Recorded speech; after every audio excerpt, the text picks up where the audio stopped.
noite, meus queridos irmãos em Cristo, encarnados e desencarnados. Vamos aproveitar este momento sublime, nos desligando de tudo lá fora.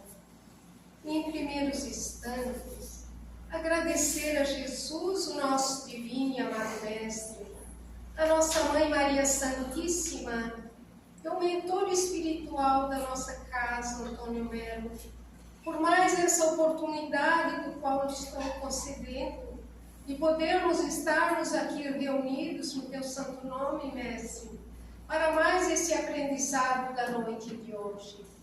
Dá-nos sabedoria, Mestre, inspira-nos tudo de bom, que a Tua luz e o Teu amor se faça presente nas nossas vidas e nos nossos corações, para que nós possamos pôr em prática todos esses ensinamentos que aqui na noite de hoje, vendo forças, serão trazidos a todos nós. Obrigado, obrigado, Jesus. Obrigada, amigos, em todas as horas, na certeza de que nunca estamos a sós. Quando nós a Ti nos dirigimos, Mestre, do fundo dos nossos corações, as nossas preces jamais ficarão em vão. E assim, vamos fazer a prece, a Tua prece, Mestre, do qual nos deixastes. Pai nosso que estais nos céus, santificado seja o Teu santo nome. Venha a nós o vosso reino, seja feita a vossa vontade, assim na terra como é feito nos céus. O pão nosso de cada dia dá-nos hoje, perdoa, Pai, as nossas dívidas, assim como nós perdoamos a dos nossos devedores. E não nos deixeis cairmos em tentações, mas livrai-nos de todo e de qualquer mal, porque Teu é o reino, o poder e a glória para todos sempre. É com a Tua permissão, Jesus, com a permissão de Mãe Santíssima e dos Espíritos do Senhor que nos assistam, que assim damos por aberto os estudos da noite de hoje. Que a Tua luz e o Teu amor se faça presente nas nossas vidas e nos nossos corações, hoje, agora e sempre. Que assim seja.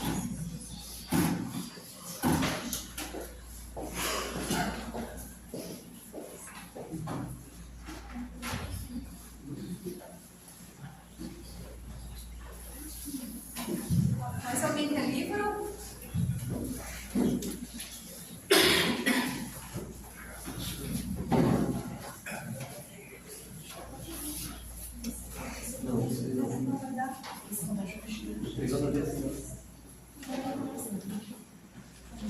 Não, sei mais.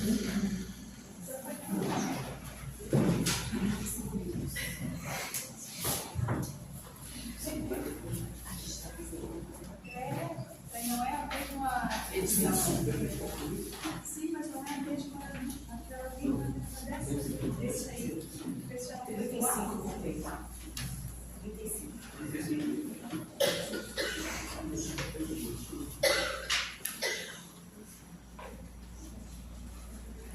Então, como a gente estudamos na semana passada, o capítulo 5, o item 14, e aí a gente resolveu retomar esse item diante da discussão que gerou, diante do resultado que a leitura gerou em relação a que a gente ouviu aqui na semana passada.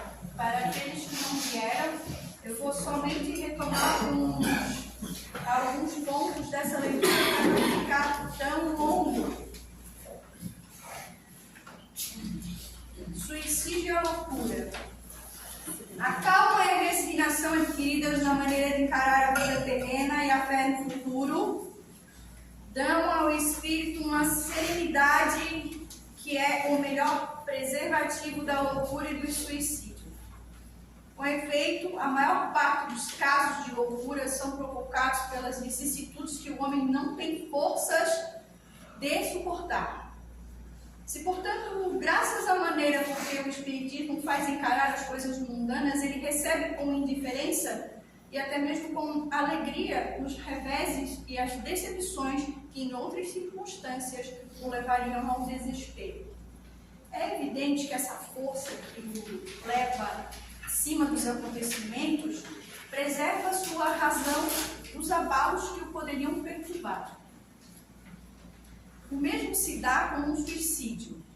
Se excetuarmos os que se verificam por força da embriaguez e da loucura, que podemos chamar de inconscientes, é certo que sejam quais forem os motivos particulares, a causa geral é sempre o descontentamento. Ora, aquele que está certo de ser infeliz apenas um dia, de se encontrar melhor nos dias seguintes, facilmente adquire paciência. Ele só se desespera se não vê um termo para os seus sofrimentos. E o que é a vida humana em relação à eternidade, senão bem menos que um dia? Mas aquele que não crê na eternidade, que pensa que tudo acaba, pensa tudo acabar com a vida, que se deixa abater pelo desgosto e infortúnio, só vê na morte o fim dos seus pesares. Nada esperando, acha muito natural, muito lógico mesmo, abreviar as suas misérias pelo suicídio.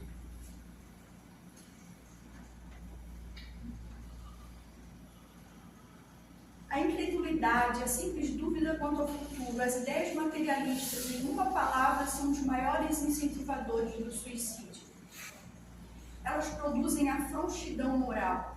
Quando vemos, pois, homens de ciência que se apoiam na autoridade do seu saber, esforçarem-se para provar aos seus ouvintes ou aos seus leitores que eles nada têm a esperar depois da morte, não o vemos tentando convencê-los de que, se são infelizes, o melhor que podem fazer é matar-se? O que poderiam dizer para afastá-los dessa ideia? Que compensação poderão oferecer-lhes? Que esperanças poderão propor-lhes? Nada além do nada, de onde é forçoso concluir. E se o nada é o único remédio heróico, a única perspectiva possível, mais vale atirar-se logo a ele do que deixar para mais tarde, aumentando assim o sofrimento.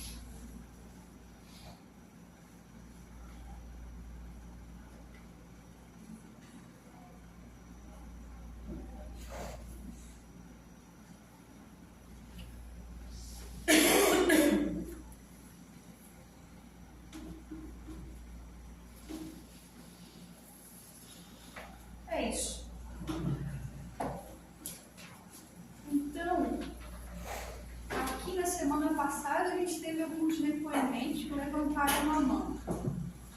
E eu queria saber se das pessoas que não estavam aqui na semana passada, se tem alguém que quer falar sobre isso, que não falou na semana passada e quer falar nessa, ou os que não vieram se querem dar o seu depoimento a respeito da pergunta que a Zilda fez. Quem aqui já pensou ou já tentou um ato suicida?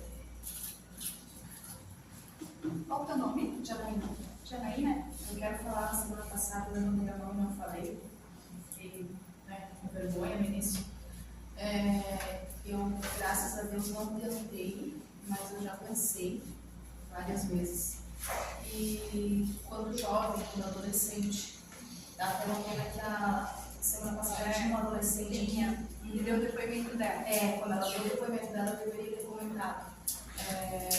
Eram conflitos que eu tinha com meu pai na época, desentendimentos, enfim, aquele período de adolescência, né? E aí eu pensava em praticar o ato, né? E para castigar ele, para fazer ele sofrer, para fazer ele sentir minha falta. Então era muito nesse motivo, sabe? A gente brigava muitas vezes e sempre vinha na minha mente o meu sentimento que eu não queria mais viver, que eu queria castigar ele. Graças a Deus, depois eu saí de casa, conheci uma amiga que me levou para o centro espírita, fez eu aprender mais, e aí graças a Deus eu nunca mais tive esses pensamentos. Eu até queria comentar porque a mãe dela estava trazendo ela para reforçar, realmente, para mim, me fez muito bem. E graças a Deus, graças ao espiritismo, enfim, eu não tive mais essa vontade. Pelo menos não eu tomar a iniciativa, sabe?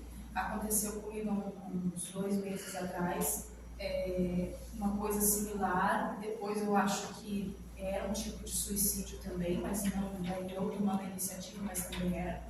Porque aí depois eu me reconciliei com meu pai, a gente se deu muito bem, e ele acabou desencarnando. E aí quando ele desencarnou, eu comecei a pedir para ele vir me buscar, ou para Deus me levar, que eu não queria mais viver. Então eu acho que também era um tipo de suicídio. Não é isso, né? Não é suicídio indireto, isso. É um suicídio direto. Infelizmente foi um momento de fraqueza. E até voltei a procurar o espiritismo de novo. Então, esses 2 casos que aconteceram comigo. Mais alguém? Pode falar, Paulo. Na semana passada eu não me senti pronta, assim, mas é um depoimento que eu já dei. E eu sempre falo que o que me permitiu salvar essa existência, essa vida, foi o atendimento e o acolhimento que eu recebi aqui no dia que foi pela tia Zilda e pelo Santo, né? E assim, para mim, a ideação suicida, o contato, é quase um flerte, assim, que quando eu noto ele já está muito próximo, mede a minha perturbação espiritual. Porque assim, por muitos anos da minha vida, eu convivo com isso. E quando eu estou bem, aquilo não me atinge, aquilo não me alcança. E quando alcança, eu consigo sair muito mais rápido. Então, assim, 90% das vezes eu sinto que aquilo não é meu. Aquilo chega até mim por caminhos que, assim, chega a ser assim, meu Deus, faz isso, que nossa, vai ser maravilhoso. E as 2 coisas os 2 pontos, assim, né, que isso mudou, que me fazem hoje em dia sair, né, e ir no sentido oposto. No início era que, quando eu tinha contato com o centro, ainda não estava com esse convívio com o estudo do lado espiritual, né? Era que eu pensava, a minha mãe não merece enterrar um filho. Assim, para algumas pessoas eu pensava, essa pessoa vai ver que ela nem gosta tanto assim de mim e não faz diferença.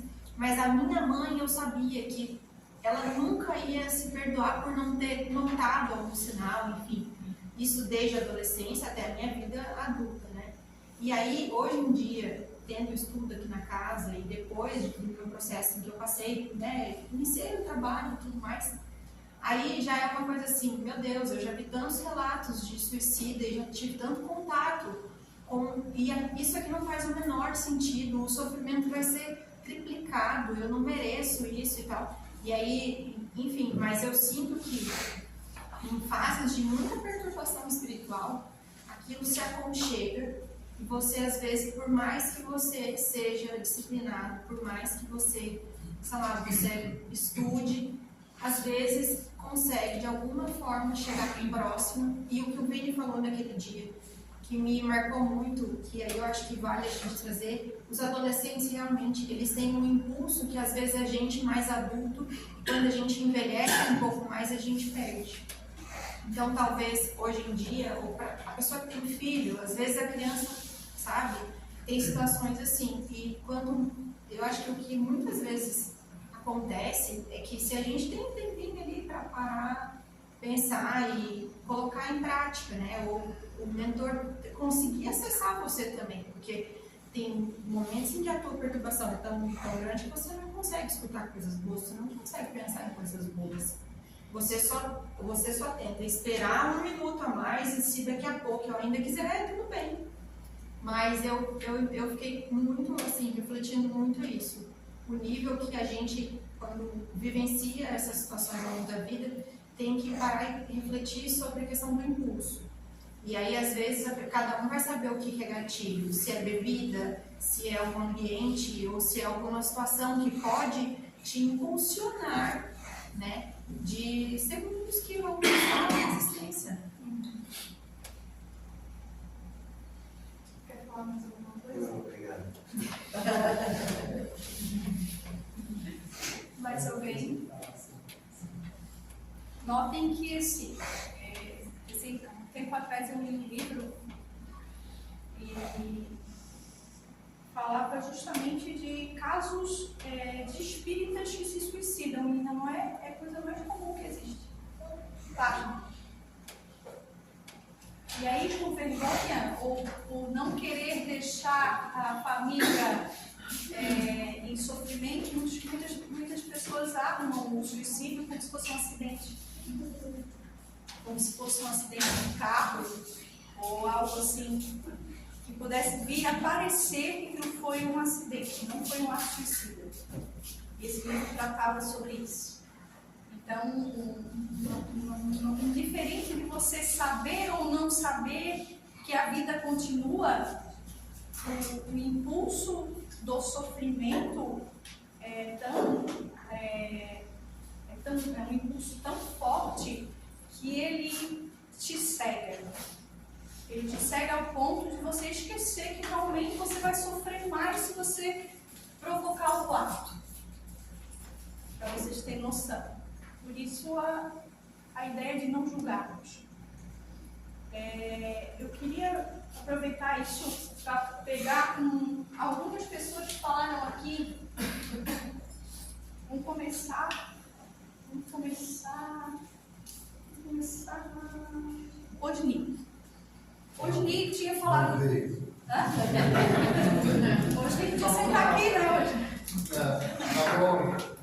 Odni tinha dado depoimento aí na semana passada a respeito do pensamento que ele teve e o que o levou àquele estado. Fui bem perto, eu só pensei. O que te motivou a chegar nesse estado? Consegues vislumbrar o que foi? Era assim, uma desesperança. Em que sentido? Tinha pensamentos assim do tipo, poxa, eu sei que eu não sou a melhor pessoa do mundo, mas eu não apliquei golpe em ninguém, né? De uma bondade mediana, vamos dizer assim, né? Já matei passarinho, essas coisas, tudo, mas não atrás de ninguém. Enfim, né? Porque foi uma sucessão de provas, tá? Uma sucessão de provas. Ao passo que muito me perturbava, porque como empresa, como empresário, a responsabilidade com várias famílias que trabalhavam, funcionários, né? E deu uma situação externa que nos atingiu, mas era para...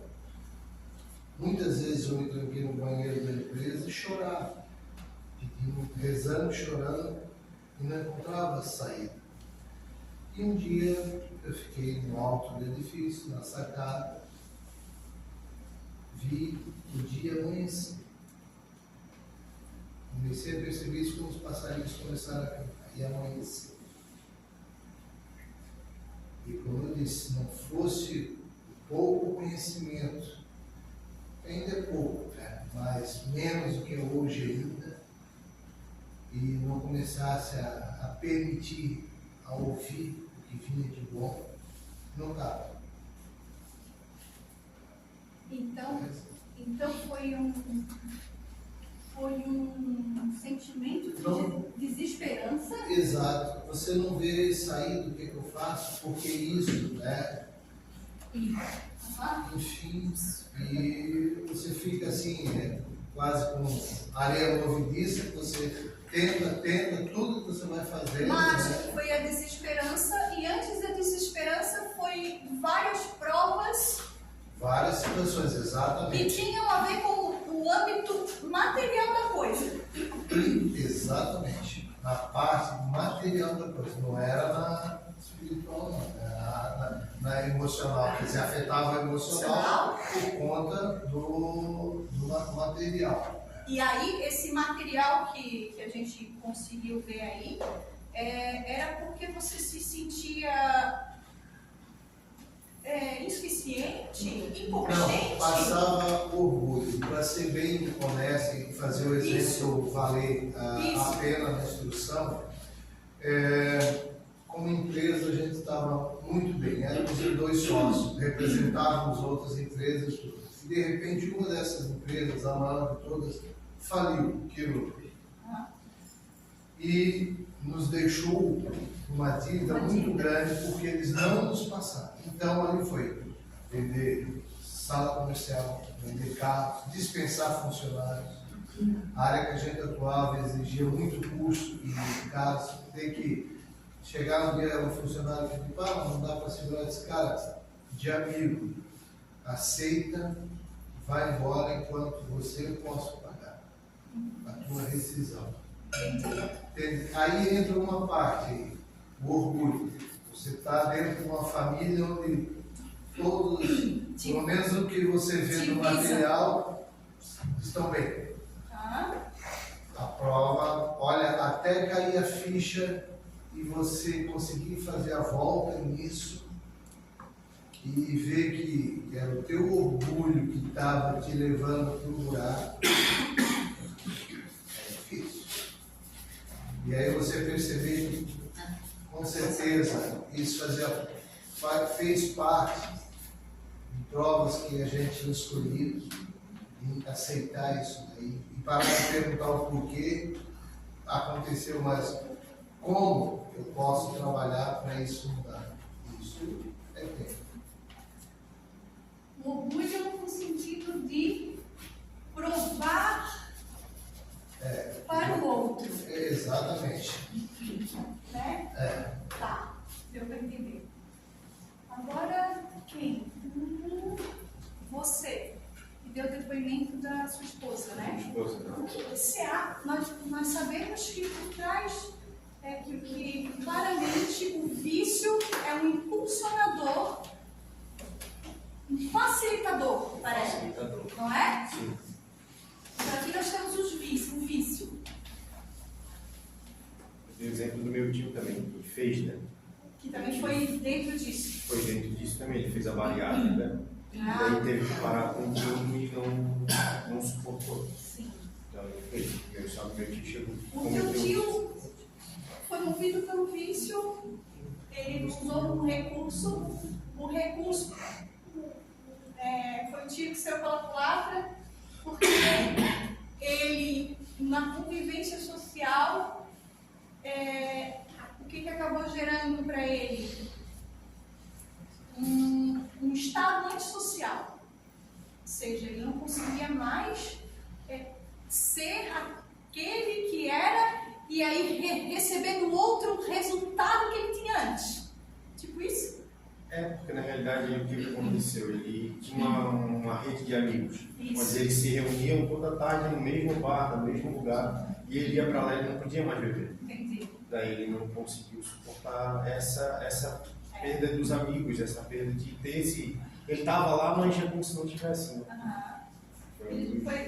Chegou a ser uma depressão ou nem chegaram a perceber? Não, porque ele fez a bariátrica, não deu 2 meses e ele cometeu o ato. Uau!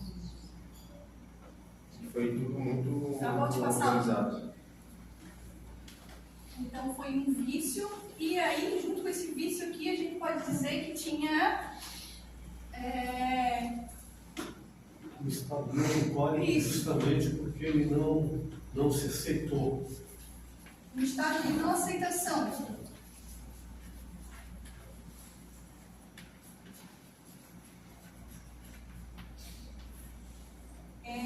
Fala, Duque. Só para não esquecer do bom, semana passada eu deixei passar. Uma recomendação aos que não leram, da Ivone Pereira, Memória do suicídio. Memórias do Suicídio. Se eu tivesse lido antes, buscado isso, Não teria nem subido lá no... Não, seria mais difícil. né? Tamanha, né, a narrativa dela, o detalhe e assustador aqui. Eu me assustei quando li, há uns 2, 3 anos atrás, o livro, imagina. Leio, vale a pena. Ou indiquem para alguém, né? Eu indico. Esse moço é o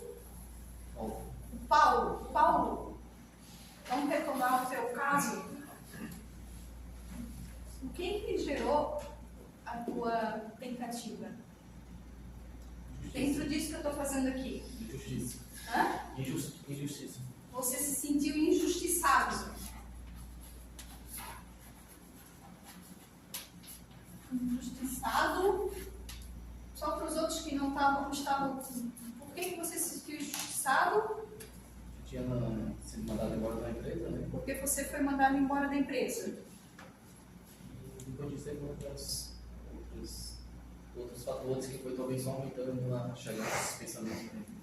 Tinham outros fatores que se somavam a isso que já existiam na tua vida, na tua realidade. Acho que eu já carregava já de ter para trás já, mas estava bem bonitinho. E o que era mesmo? Porque relacionamento, amor, tudo isso. Problemas de relacionamento.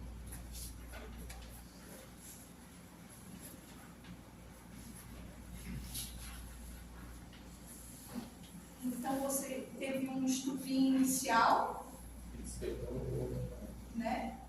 Essa situação de se sentir injustiçado gerou o que em ti? Raiva? Eu se não tivesse ferido meus valores, né, que eu carrego, né? Veio de encontro a te ferir o teu orgulho. Orgulho ferido? Mas eu também.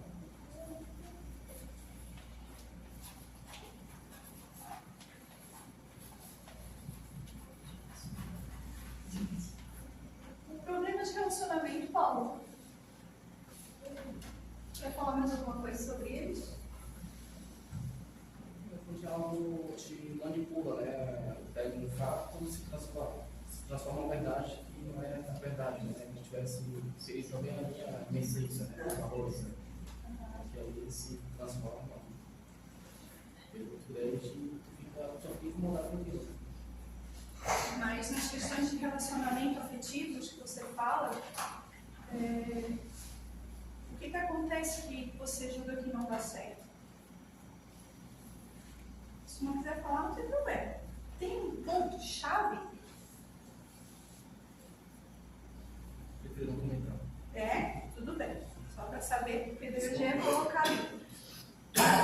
Às vezes a gente tem esses pontos-chave, mas você, dentro disso que a gente está fazendo, vá pensando neles. Entendeu?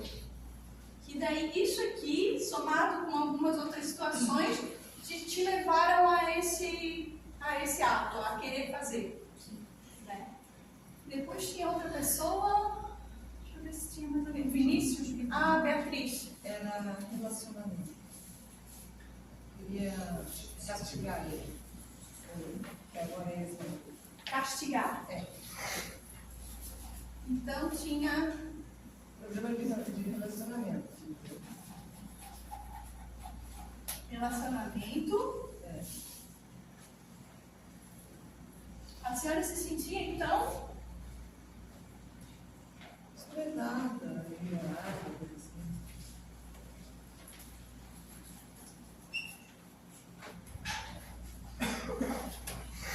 desprezada, Ignorada. ignorada. E a senhora achava que não merecia nesse relacionamento. Não tinha nada que tinha a ver, que vinha de encontro a algo que a senhora pudesse fazer para isso se gerar.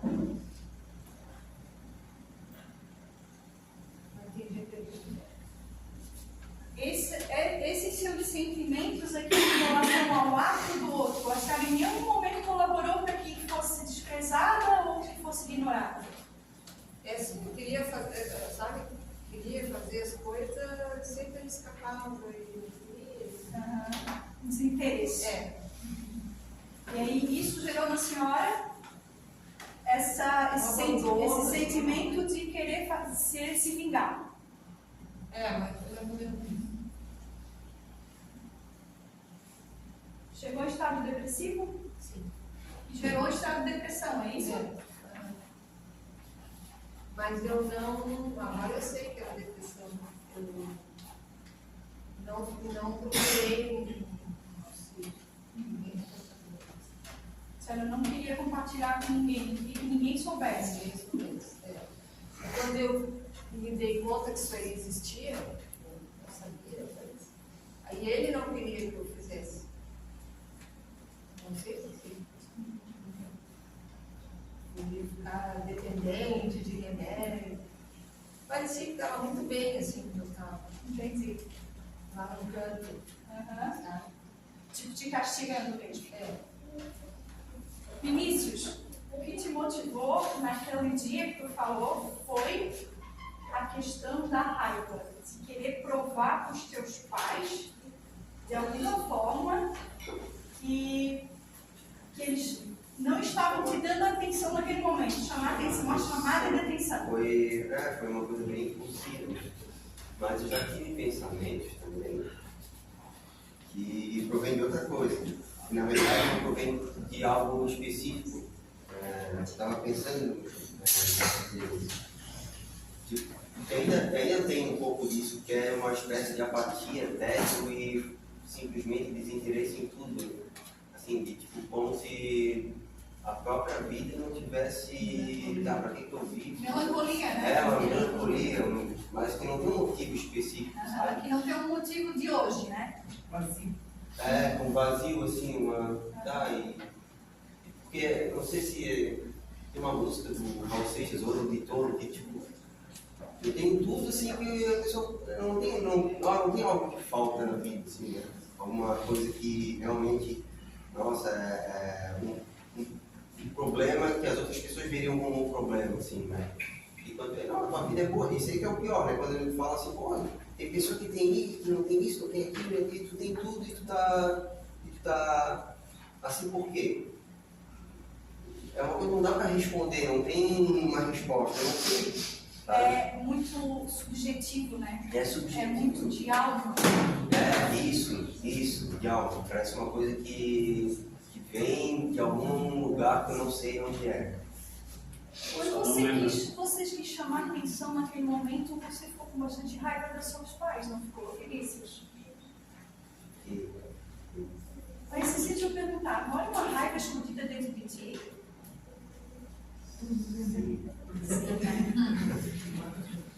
Sim, às vezes eu explodo e as pessoas se assustam. Isso. Vou puxar aqui.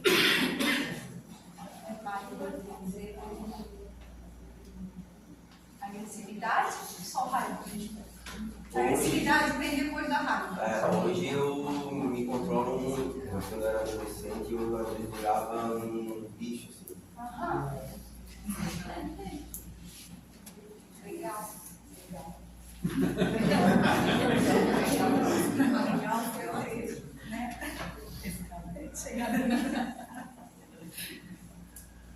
Notem nesse quadro aqui que a gente fez só de alguns pontos que a gente falou aqui, gente. Olha quanta coisa a gente tem aqui, sentimento, emoção. Olha só. Orgulho. Sentimento de provar para o outro que eu sou suficiente. Orgulho de não deixar a peteca cair e o que vão pensar de mim se eu, materialmente falando, for à falência, ter que começar do zero. Vício sempre embutido, vício da bebida, que escamba para a bebida, né? Eu esqueci de te perguntar, tu falou do teu tio, mas o que está por trás do vício da tua esposa? Qual é a emoção, o sentimento que você percebe dentro dela e possa vir a ter esse movimento de se aliviar no álcool? Eu acho que é um trauma de infância. Ela perdeu a mãe dela justamente por causa da bebida, né? Ela perdeu a mãe dela muito cedo. Ela nem lembra da mãe dela. E a mãe dela morreu justamente de cirrose por causa da bebida. Então, eu acredito que é relacionado a isso. Ela saiu de casa muito cedo, tem muito isso, né? E o pai dela veio morar com a gente e ela caiu em depressão. E quando eu trabalhei 7 anos no hospital psiquiátrico, então eu tinha muita amizade, eu levei ela direto lá. Quando eu levei ela lá, eu não falei nada para ninguém difícil, tá? E na hora o psiquiatra já identificou que o problema dela era na hora. E ela se curou da depressão sozinha justamente para não parar de beber. E continua a luta. Ela mesmo decidiu. Ela chegou um dia lá na perícia, a médica disse para ela que ela estava bem, que ela não precisava fazer mais nada. E o médico, o psiquiatra, tinha dado mais 180 dias para ela. E estava falando para ela com isso. E ela decidiu que ela não tinha mais nada, só para não parar de beber. E estamos na guerra ainda, até hoje estamos na guerra. Estou lutando. Tentando agora mudar, né? Tirar o Então é um vício que esconde alguma coisa, que esconde um trauma, que esconde uma dor. O que mais? Injustiça, se sentir injustiçado. Aliado a problemas de relacionamento, às vezes você começa a se relacionar com alguém e não dá certo por algum motivo ou outro, começa a se relacionar com o outro e também não dá certo, e o outro também não dá certo por algum motivo ou outro. Isso cria uma expectativa também, né? Hã? Isso cria uma expectativa também. Exatamente. Expectativa. E pode ter vários fundos, pode ser uma carência tua, entende? Pode ser um sentimento de autossuficiência, pode ser uma baixa autoestima, uma falta de amor por ti mesmo, que é onde você se aproxima daqueles laços sombrios que o outro tem, e em vez de você, muitas das vezes o outro, você se aproxima do outro por esses laços, ele também tem esse buraco, então as conexões são rápidas. E depois, quando começa, um intoxica o outro. Entende? Nesse sentido. Pode ter vários fundos aí. Entende? Então, dentro disso, se sentir injustiçado, problema de relacionamento, seria o caso de orgulho ferido, relacionamento também de se sentir desprezado, ignorado, mexe com o orgulho da gente, mexe com o brilho, com todo esse aspecto. Chamar a atenção de novo, melancolia, raiva e agressividade. Então, quantos motivadores para o suicídio? Sempre sentimentos e emoções. Como ele é abalados. adolescente, era por causa da aceitação, né? De querer ser aceita no meio. Aquela menina, né? No meio da bullying. Exatamente. Que o caso dela era bullying, né? Ela queria ser aceita, não tinha uma plataforma de maturidade emocional ainda formada para saber o que quer, o que é importante, o que não é. E aí ela queria como a maioria dos adolescentes sofrem. A maioria. Os mais retraídos, os mais tímidos, aqueles que querem ser quem são, mas não podem por causa da discriminação, por causa do bullying, por causa da outra palavra aqui, não, da discriminação, do racismo, das outras formas que a sociedade vê a gente, vê o outro, que é diferente, né? E isso foi falado aqui na outra palestra, na terça-feira passada, falando sobre as diferenças, sobre os especiais que estão enquadrados dentro de todo esse âmbito. Então, gente, aqui nós temos um quadro daqui só nosso do que das experiências dos que estão aqui, que foram motivadores do suicídio. Alguém quer falar mais alguma coisa? Eu quero falar uma situação que veio na minha cabeça agora e eu achei bem pertinente.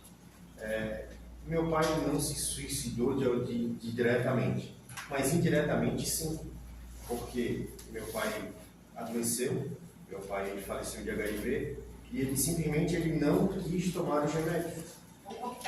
Não quis. Ele não tomou. Ele não quis. Ele escolheu. Não quero.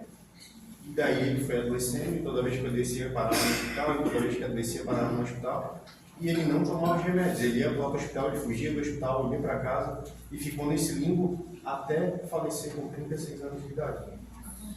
É um tipo de suicídio. Indiretamente. Veio isso na minha cabeça agora, indiretamente. É uma coisa que, depois que comecei a procurar espiritualidade, eu tenho diretamente assim essa ligação com meu pai. E é uma coisa que me veio na cabeça. Então, indiretamente, é suicídio. porque ele tinha a oportunidade de reverter o quadro Ele tinha toda a e oportunidade. lutar pela vida e ele não quis. Não quis, Os motivadores a gente não sabe. justamente. Entendeu? Muitas das vezes é uma tristeza muito profunda, dado o aparecimento dessa enfermidade. Sabe? Ele entrou dentro de um estado melancólico muito profundo e daí realmente não aceita mais nada. E não foi nem a família apoiou 100%. Sim. Ficou todo mundo do lado dele. Minha mãe não separou dele, a gente ficou do lado dele, ficou todo mundo, todos os irmãos, toda a família. E mesmo assim, ele optou. No começo ele até, sabe, estava bem, e depois ele optou. Foi uma opção dele. Então acho que isso também é. Se estivesse se castigando, né? Autopunição também. Autopunição. Na questão 784 do Livro dos Espíritos diz assim: bastante grande é a perversidade do homem. Não parece que, pelo menos, do ponto de vista moral, ele, em vez de avançar, caminha aos recuos? E os espíritos respondem: enganas-te. Observa bem em conjunto e verás que o homem se adianta, pois que melhor compreende o que é mal e vai dia a dia reprimindo os abusos. Faz-se mister que o mal chegue ao excesso para tornar compreensível a necessidade do bem e das reformas. Por que eu estou falando isso, gente? Porque a gente, dentro desse quadro que a gente tem aqui, que é um quadro da vulnerabilidade nossa, da vulnerabilidade humana, digamos assim. Esse é o quadro da vulnerabilidade humana. Diante desse quadro aqui, a gente tem que ter em mente, primeiro, que nós estamos numa fase que o planeta se encontra em crise. Uma fase que está sendo difícil, que começou já faz um tempo e que está se acirrando. Essa fase crítica, inclusive nos estudos que eu fiz sobre esses temas, o Manuel falava a Chico, que a partir de 1960 iriam reencarnar muitos espíritos que teriam as suas últimas chances para se transformarem, para não serem exilados, digamos assim. E aí, Chico conta que nesse interim ele passava por uma avenida movimentada, onde numa banca ele viu pela primeira vez uma revista pornográfica. E aí ele pensou algo, pensou para ele, começou. Porque esses irmãos que vieram para a reencarne atualmente, desde lá de 1960 para cá, estão fazendo, na verdade, com a sua presença, com o seu nascimento, uma trazida do umbral mais pesado e inferior de gostos musicais, culturais, de toda espécie de problemáticas que a gente tem hoje em dia, que fogem àquilo que antes de 1960 nós tínhamos como errado, como que não se mostrava pela forma conservadora como éramos criados, nossos pais, nossos avós. Não que isso não existisse, isso existia, mas hoje está aflorado, está em demanda muito grande, ou seja, está tudo dominado, digamos assim, de todas as formas. E isso gera, culturalmente, sociologicamente, uma crise no planeta inteiro.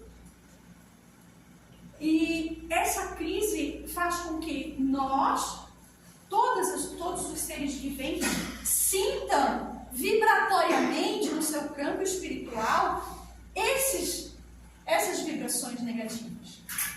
Do jeito que o planeta está, como está, da forma como está. Então,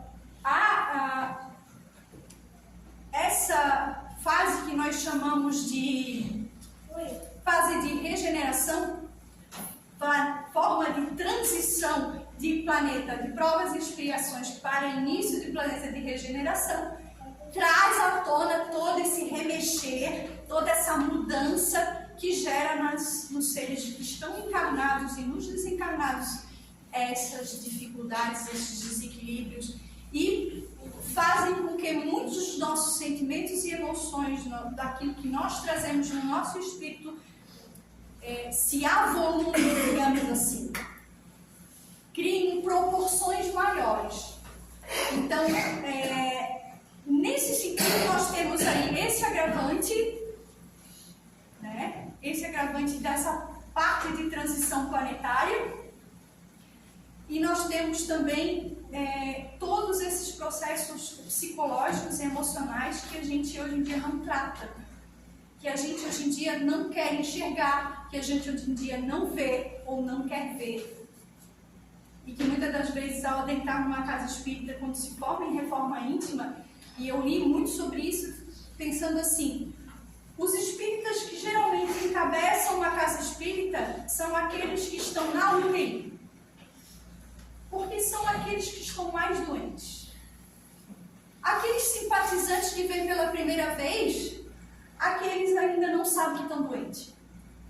Como a grande massa da maioria da sociedade humana que não sabe que está doente, que não sabe que precisa de Cristo, que precisa desse processo evolutivo, que precisa se transformar. Então a gente tem esse quadro geral. Foi dado a nós essas informações. Então, dentro disso, eu queria passar para vocês algumas, bem rapidinho, que foi me dito para que eu passasse.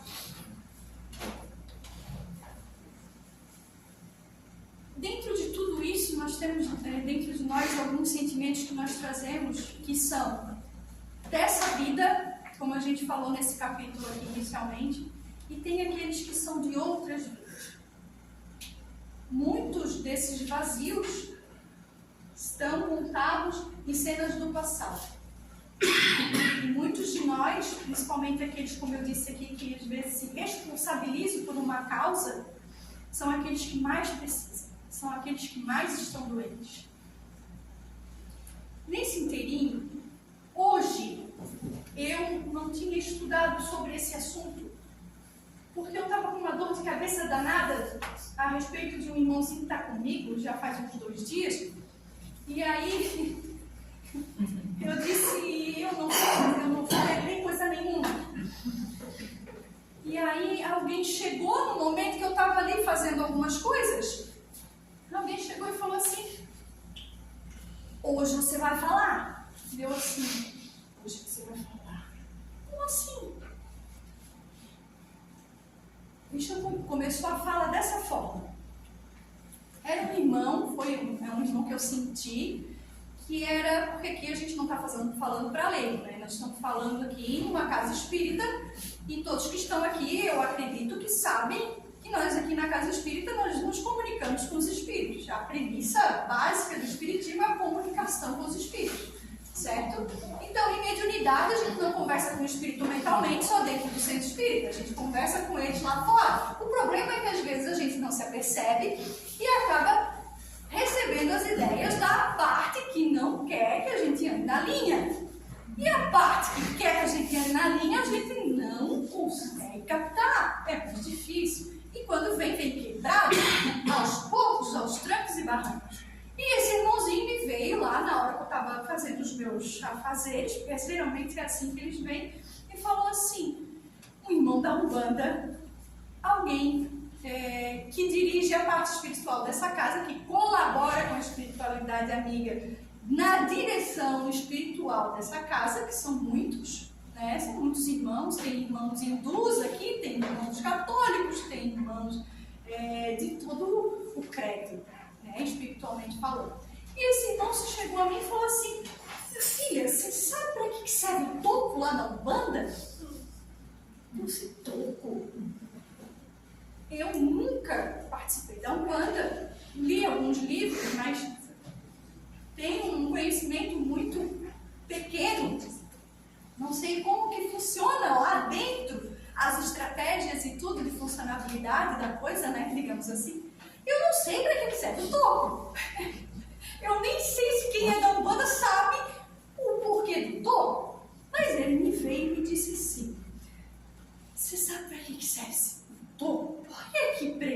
sentou, filha?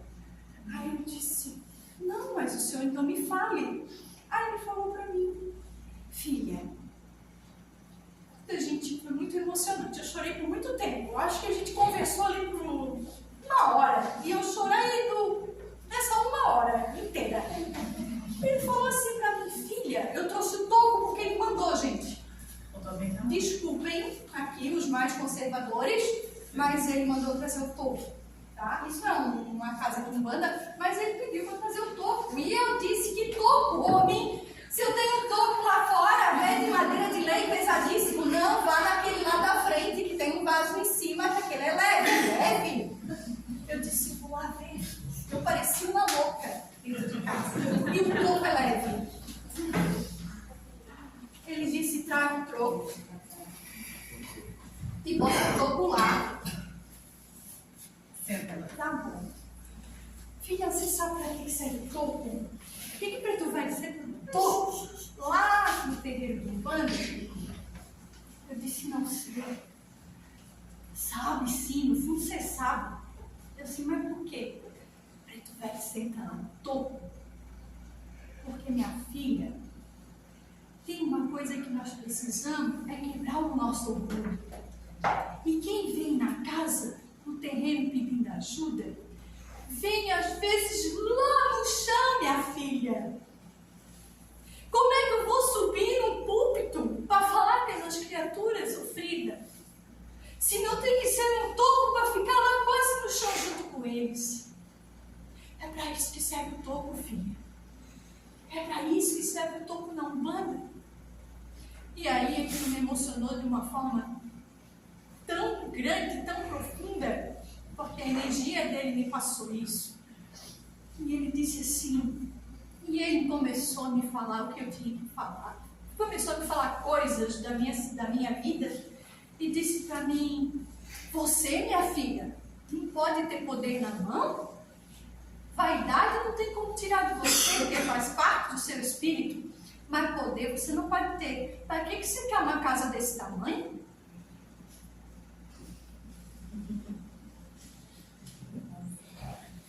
Para que você quer cada casa ali daquele tamanho? Você não pode ter nem poder, nem muito dinheiro. Aí ele falou 2 coisas chave. Por quê e para quê? Por que e para que a gente quer as coisas? Por que e para quê? E aí ele foi me dizer muitas coisas. E dentre essas coisas que eu estou tentando captar aqui na minha mente, que tem a ver com o dia de hoje, eu estou tentando recuperar aqui, foi lá naquele momento, eu disse para ele assim, o senhor sabe que eu não vou levar esse toco? Vá, você vai levar.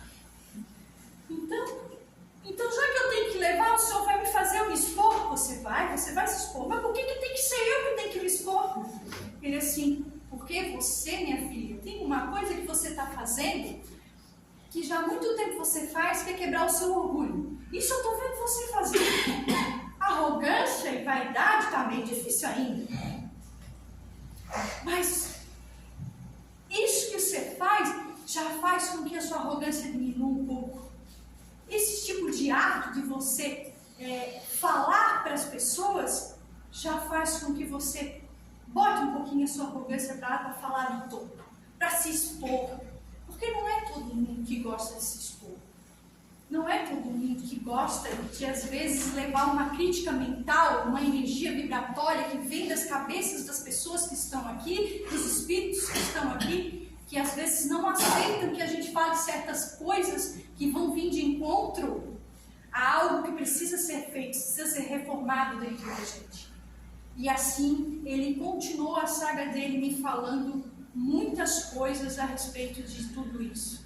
Uma delas foi essa lição do orgulho, da vaidade, da arrogância, e disse para mim, se você tiver isso de novo na sua vida, você cai novamente, nos mesmos erros. E aí, para encerrar para vocês, eu disse assim para ele, por que vocês não vêm falar comigo sempre? Por que eu só tenho perto de mim desequilíbrios, bagunças, espíritos que querem me deixar para baixo? Por que eu não consigo que eu sinta vocês chegar perto de mim? Por que eu tenho que receber só essas energias negativas e tudo? Não que eu esteja reclamando, não tem problema. Mas por que eu não consigo conexão com vocês? Eu não consigo. E ele falou uma coisa para mim que eu vou contar para vocês. Eu vou me expor mais uma vez. Mas ele disse assim, se exponha, porque é se expondo às fragilidades nossas que a gente consegue mostrar para o outro que não tem guru aqui, que não tem ninguém em nenhum lugar que não está passando pelas mesmas provas, que não está tendo dificuldade de derrapar nos mesmos erros, nos mesmos vícios, nas mesmas quebradas. Ele disse assim para mim, você sabe por que você não acessa nós, filha? Tudo isso aí você já sabe, porque a gente já buzinou no teu ouvido. Assim quebrado, porque é assim que vem. Porque você há muito tempo deixou de rezar da maneira que deveria. Porque você não tem feito o evangelho no lar. E é verdade, faz algum tempo que eu não faço evangelho no lar, por alguns problemas que eu tive dentro da minha casa, algumas questões eu parei de fazer porque eu não achava data. E de lá para cá não consigo mais fazer esse momento. E o rezar para mim é muito difícil. Às vezes eu tenho dificuldade para rezar. E somente muito espremida, quando a coisa está muito complicada, é que eu consigo dobrar o joelho. E ele falou para mim, como é que você quer que a gente fale no teu ouvido se você não abre nenhuma frestinha? Aí a gente vai falar lá no centro espírita, que lá você consegue rezar, né? E assim ele falou para mim. E por aí foi. Então, gente, infelizmente não dá para falar o resto da conversa, mas a gente precisa começar a trazer à tona as nossas vulnerabilidades, trazer à tona o motivo pelo qual eu penso dessa forma, o motivo pelo qual eu sinto isso, o motivo pelo qual eu sinto aquilo, ou tenha esse determinado vício. A gente precisa pegar essas pistas que são nos dadas, porque, na verdade, essas dores que todos sentem, essas dores, elas são alertas. Alertas. Para que a gente possa ir até de encontro a esses alertas para poder ali começar a ver quem é que está por trás dessas minhas emoções, dessas minhas situações que me levam muitas das vezes a abrir esses gatilhos para o suicídio. Entende? Se não for por isso, por esse caminho, a gente vai estar sempre tropeçando nos mesmos e nos mesmos. E dependendo do estado que tiver a nossa vida, das provas que se somarem, nós não teremos solucionado as outras. E somaremos a mais outras, que vão aparecer com o tempo. Então, nesse sentido, foi o alerta dele. Pode ir pegar lá. Viu?